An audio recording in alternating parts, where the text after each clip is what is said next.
Court कचहरियों के मामला तो अल्लाह किसी दुश्मन को भी ना दिखाए। कोर्ट कचहरी चाहे पाकिस्तान की हो चाहे कनाडा की हो, कहीं की भी हो, कोई इतनी भुगतनी आसान नहीं होती। ख़ासकर यहाँ पे तो जो लीगल प्रोसीडिंग्स होती हैं ना किसी भी चीज़ के लिए, बहुत डिटेल्ड होती हैं, बहुत लंबी होती हैं, बहुत ज़्यादा टाइम लेती हैं। तफसील में अभी करते हैं इस बारे में भी तफसील में बात। अस्सलाम वालेकुम जी, मुझे कहते हैं साइमा। उम्मीद है आप सब लोग खैर खैरियत से होंगे। मैं भी ठीक ठाक अल्हम्दुलिल्लाह। एक और ख़ूबसूरत सुबह। आम तौर पे आप मेरी सुबह का आगाज़ मेरी वीडियोस में एक खूबसूरत से नाश्ते के साथ देखते हैं। मंदरा सा करके पराठा होता है, साथ अंडा होता है, साथ चाय का कप होता है। तो मैंने सोचा कि आप लोग किसी दिन मुझे कह ही ना दें, बल्कि कुछ लोगों ने कह ही दिया कि मैं हमेशा पराठा ही खाती हूँ, क्योंकि आप लोग मुझे हमेशा परोंठा खाते देखते हैं। इसका ये मतलब नहीं है कि मैं हमेशा परोंठा खाती हूँ। मैं बड़ा अच्छा सा हेल्थ कॉन्शियस आमतौर पे नाश्ता करती हूँ, वीकेंड पे पराठा खाती हूँ, और वो आप वीकेंड के वीकेंड देख लेते हैं। तो आज भी मैं इंतहाई हेल्थ कॉन्शियस किस्म के नाश्ते के लिए आई हूँ। सोचा आज पराठे से कुछ हटके किया जाए। ज़रा चेक करें कैसी फुल्ली फुल्ली गुप्पी गुप्पी पूरी है, ज़बरदस्त किस्म की। राजा ग्रिल के नाम से यहाँ पे रेस्टोरेंट है हमारे, तो बड़ा ही इनका ज़बरदस्त सा नाश्ता होता है। साथ में हमने नान, चने, लस्सी वगैरह मंगवाई काफ़ी देर के बाद। हमारा इधर क्योंकि सर्दियाँ हैं, उस तरह से इतना ज़्यादा ग्रॉसरी ही हो जाए रूटीन की, वही बड़ी बात होती है। आप लोग जानते हैं मेरी वीडियोस में आम तौर पे आप मेरी रूटीन देखते हैं वीकेंड की, और साथ में आप लोगों को कुछ ना कुछ मालूमात भी मिल जाती है, जो कि आप थंबनेल में देख ही चुके हैं। उस बारे में भी हम अभी बात करते हैं। तो पहले आप ये ज़रा नाश्ता मुलाहिज़ा फरमाएँ। क्या ये क्लास के चने हैं, इस कदर मज़ेदार। खैर यहाँ से हम निकले तो वॉलमार्ट की तरफ गए क्योंकि कुछ चीज़ें लेनी थी। लेकिन अब आते हैं जी टॉपिक पे, कनाडा में दूसरी शादी। कनाडा में दूसरी शादी सोचना भी नहीं, हिम्मत भी नहीं करनी इस बारे में, ठीक है ना। कनाडा में दूसरी शादी पहली बात क्राइम है, इलीगल है, नहीं हो सकती। बहुत सारी दो नंबरियाँ भी चलती हैं यहाँ पे। जैसे मैंने एक बड़े रियल वाक़यात यहाँ पे होते हैं, और बाज़-औक़ात वो वाक़यात ना बड़ी तकलीफ़ भी पहुँचाते हैं। मैंने यहाँ पे एक वाक़या सुना एक फैमिली का, मतलब वो उन्होंने शादी करके, तो वो लड़की थी यहाँ की सिटीज़न, तो वहाँ से वो लड़का पाकिस्तान से वो शादी करके लेके आए। और यही वजूहात है, मैं आपको सच्ची बताऊँ ना, यही कुछ वजूहात है। मैं शादी की तरफ भी अभी आती हूँ। तो वो ब्याह के लेके आए हैं। तो जैसे ही जनाब लड़का यहाँ पे आया, लड़के को आम तौर पे यहाँ पे 10-12 दिन में, जैसे ही आप इमिग्रेंट लैंड करो तो आपको एक पीआर कार्ड घर में आ जाता है कि आप यहाँ के परमानेंट रेजिडेंट हो। ये है कंट्री जी ह्यूमन राइट्स का। ये कहते हैं कि जो इस कंट्री में आ गया है, इस तरह से एक लीगल स्टेटस पे आया है, तुसी जाओ भाड़ च, तुसी जाओ खत्ते च, ढाडी आपस च बनदी है, बने नहीं बनदी ना बने, पिट स्यापा पवे, जो मर्जी डंडे चलन कार च, उन्होंने कोई लेना देना नहीं।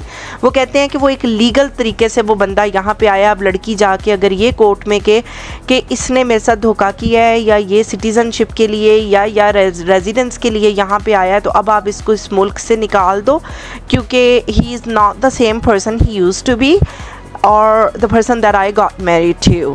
तो उनको इससे कोई लेना देना नहीं है, आप उसको नहीं निकाल सकते, उसका जनाब लीगल राइट है, ठीक है। वो यहाँ आया है तो उसने आके कह दिया तू तो मैंने पसंद ही नहीं, दिस एंड दैट, तो आके उसने तो लड़की की ज़िंदगी बर्बाद कर दी। तो पीछे कोई उसका पता नहीं हरे कोई टांका था, पीछे उसने पीछे पाकिस्तान में टांका लगाया हुआ था, या पता नहीं शादी की हुई थी। बहरहाल डाइवोर्स वगैरह डाइवोर्स फाइल हुई। उसके बाद वो केस लंबा चौड़ा चला। जहाँ तक मुझे पता चला है कि वो लड़की हर दफ़ा केस को जाके कोर्ट में ड्रैग करती थी कि नहीं जी मैं इसके साथ रहना चाहती हूँ, तो मैनू ते देना बड़ा प्यार है, तो फलाना तो टमकाना। तो इस तरीके से वो लड़की ने काफ़ी केस को ड्रैग के प्यार प्यूर की होना है बेचारी नू, जिसकी ज़िंदगी बर्बाद कर दी। लेकिन वो ये है कि उसको थोड़ा सा कोर्ट में शायद रगड़ा लगाना चाहती थी कि ज़्यादा से ज़्यादा केस को उसने लंबा खींचा। यहाँ पे ये वाला जो केस है ये चलता भी बड़ा लंबा है। जो तलाक शलाक का केस है ना, डाइवोर्स का, ये साल तो आप समझ लें कहीं नहीं गया। साल तो पहले जो है वो शायद सेपरेट रहना ज़रूरी होता है उसके लिए। ये चेक करें जी मेरी स्क्रीन पे, ये मुझे यहाँ पे ना वो टेपियोका वही होता है ना, सागुदाने की खीर मिली वॉलमार्ट में। मैंने कहा ये भी बता दूँ, इच बाकी गल्ला कर दे। मैं बोलती बहुत हूँ ना, असल में कोई बात कहीं से शुरू करती हूँ जाके कहीं पे ख़त्म करती हूँ।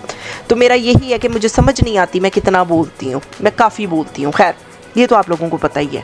तो वो जो है वो केस लटकता रहा। आखिर तो जो ये रिलेशनशिप होता है ये एक म्यूचुअल अंडरस्टैंडिंग होती है। आखिर तो जो मामला है वो ख़त्म होना था या वो हो ही गया होगा उनका, अगली मुझे अपडेट उनकी नहीं पता। लेकिन ये वाले चक्कर यहाँ पे बड़े लंबे चौड़े हैं, क्योंकि यहाँ पे जो प्रॉपर्टीज़ भी होती हैं, जितने एसेट होते हैं वो भी मियाँ बीवी में आधे आधे स्प्लिट होते हैं, और वो सारी जो चीज़ें हैं ना कि, और फिर बच्चों का भी फ्यूचर डिसाइड करना, तो यहाँ पे ये वाला डिसीजन बहुत जल्दी नहीं होता। कोर्ट कचहरी कम अज़ कम भी अगर सीधा भी केस है ना तो ये साल का चक्कर है, वरना 2 साल तो कहीं नहीं, लंबा चौड़ा चक्कर है। चलें जी, इसलिए दूजा विआह करने की ज़रूरत नहीं है। जिदे नाल ओदे नाल ही निभा करो चंगे तरीके नाल, सुख शांति के साथ आप एक दूसरे के, और वो हंसी खुशी रहने लगे, ठीक है। क्योंकि हंसी खुशी रहने के अलावा यहाँ गुजारा नहीं है, इन चक्करों में पड़ने की ज़रूरत नहीं है, ये बड़े औंतरे किस्म के चक्कर हैं यहाँ पे। तो ये जी टेस्ट फैक्ट्री के नाम से यहाँ पे ये एक शॉप खुली है हमारे कैलगरी में। ओए होए होए होए, मैं कहती हूँ ब्लेसिंग हो गई है। आप इस वीडियो में ज़्यादा जो है ना मैं आपको मुलाहिज़ा खाने पीने का ही कराऊंगी। मैं इनकी कोई ऑफिशियल मतलब स्पॉन्सरशिप वगैरह पे ये कोई नहीं है वीडियो, या कोई ऐसा चक्कर नहीं है, लेकिन मैं रैंडमली यहाँ पे गई हूँ, मैंने इनकी एडवर्टाइजिंग देखी थी। ये कैलगरी में हमारे ना पाकिस्तानी जो मिठाई है ना वो हमें नहीं मिलती, कोई भी पाकिस्तानी मिठाई की यहाँ कैलगरी में शॉप अभी तक नहीं थी। ये पहली शॉप आई है यहाँ कैलगरी में। मैं कहनी हाँ गेम चुक दिती है, काम चुक दिता है इस शॉप ने। मैंने ये कल ही रात ये मैंने मिठाई ली है इनसे। क्या मिठाई थी, मतलब मैंने इनकी कुछ आइटम्स ट्राई की। मैंने इनके गुलाब जामुन उस वक्त अंदर इनके जो शेफ़ हैं ताज़े ताज़े बना रहे थे, इन्होंने मुझे डब्बी में डाल के दिए। आला किस्म के गुलाब जामुन थे। और साथ में मैं आपको बताती हूँ यहाँ पे वाइट कलर की ना वो गोल गोल नहीं पड़े हुए, एक ऊपर येलो वाले लेफ़्ट साइड पे, एक नीचे गोल गोल, वो देखें येलो के नीचे जो पड़े हुए हैं, पता नहीं क्या गिद्दड़ सिंगी थी, मैंने ली है। मैं कहती हूँ माउथ मेल्टिंग, मुँह च पाओ पिघल जाए, इस कदर मज़ेदार मिठाई यहाँ की। कि कैलगरी आप कभी आएँ, आप ऑलरेडी कैलगरी में हैं, काफ़ी लोग मुझे कैलगरी से भी देखते हैं, तो इस मिठाई को ज़रूर ट्राई करें। कलाकंद को मैंने ट्राई किया, वैसे मेरी फेवरेट मिठाई जो है वो कलाकंद है। इनके पास बाकी बेकरी आइटम्स वगैरह भी हैं, तो बिस्किट वगैरह वो सारी चीज़ें भी हैं। हाँ जी, आप दोबारा आ जाएँ जी दूसरी शादी की तरफ। हाँ जी, दूसरी शादी क्राइम है जी, यहाँ पे क्राइम है, मतलब लिटरली जैसे क्राइम है। अगर आपने यहाँ पे दूसरी शादी की, एक शादी के अलावा कोई और शादी रजिस्टर हुई, तो वो ऑफेंस में आती है वो चीज़। ये चीज़ बहुत ज़्यादा यहाँ पे क्लियर करना ज़रूरी था। अब आप दोबारा फ्रीज़र की तरफ देखें। फ्रीज़र में ये सारे खाने वाने भी हैं इनके पास फ्रोज़न।